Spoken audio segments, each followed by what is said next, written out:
Hello everyone, कैसे हैं आप लोग। आई होप कि सब अच्छे होंगे।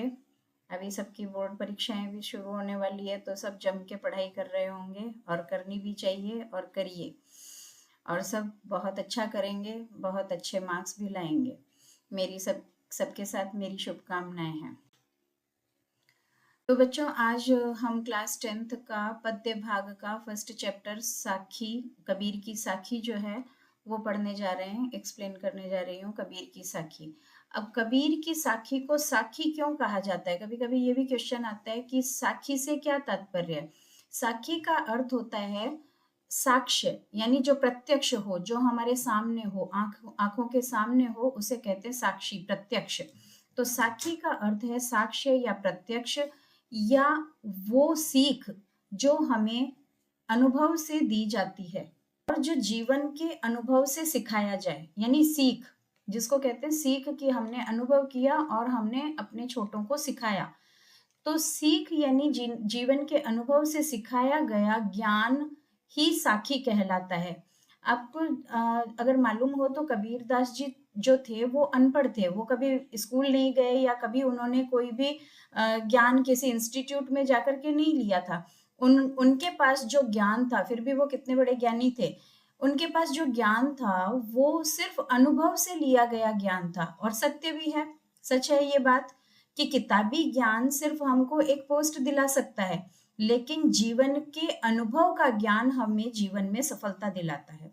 ठीक है, तो यही जो दोहे हैं, यानी साखी जो है कबीर की, वो हमें जीवन का सत्य बताती है, यानी जीवन को जीने की सीख बताती है। जीवन को किस तरह से जिया जाता है, जीवन में किस तरह से व्यक्ति को बनना चाहिए, क्या चीजें अपनानी चाहिए, क्या चीजें नहीं अपनानी चाहिए। तो ये सारी चीजें जो है वो कबीरदास जी ने हमें अपने दोहों में, साखी में बताई है। तो जैसा कि फर्स्ट दोहा, ऐसी बाणी बोलिए मन का आपा खोई, अपना तन शीतल करे औरन को सुख होई। बाणी बोलिए, बाणी मतलब भाषा, ठीक है, बोली, बोलिए, बोलनी चाहिए, मन का आपा खोए। तो आपा का मतलब यहाँ पे क्या है? अहंकार, यानी हमारा घमंड, यानी ऐसी भाषा बोलो जिससे कि अहंकार जो है वो, हमारे मन का अहंकार जो है वो खत्म हो जाए, हमारे मन का अहंकार दिखाई नहीं देना चाहिए।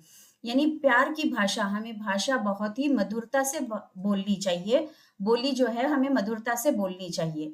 अपना तन शीतल करे औरन को सुख होई, औरन को सुख होई मतलब दूसरों को सुख प्राप्त हो। अपना तन शीतल करे, तन का मतलब यहाँ पे अपने बदन से, बॉडी से। तो हमें अपना, ऐसी भाषा बोलेंगे, हम मधुर भाषा बोलेंगे तो अपने आप को भी सुख मिलेगा। जब हम बात करेंगे तो हम भी खुशी महसूस करेंगे। और औरन को सुख हुई, और जो सुनने वाला है, जो दूसरा व्यक्ति है जो सुन रहा है हमें, वो भी बहुत खुश होगा। यानी अगर हम प्यार से बात करेंगे, मीठा बोलेंगे, सबसे अच्छी तरह से भाषा में, अच्छी भाषा में सबसे बात करेंगे, तो व्यक्ति हमें पसंद करेंगे, दूसरे लोग जो हैं वो हमें पसंद करेंगे। और जब लोग हमें पसंद करेंगे तो हम अपने आप को भी अच्छा महसूस करेंगे, यानी हमें भी खुशी होगी।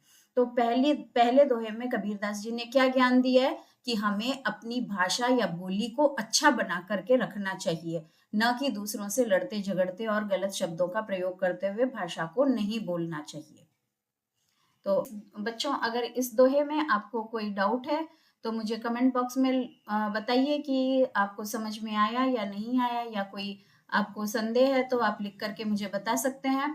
कबीर का फुल वीडियो मैं जल्दी ही हमारे चैनल पर लेकर के आने वाली हूँ, और चैनल पर नए हैं तो सब्सक्राइब बटन को दबाइए और हमारे साथ जुड़िए।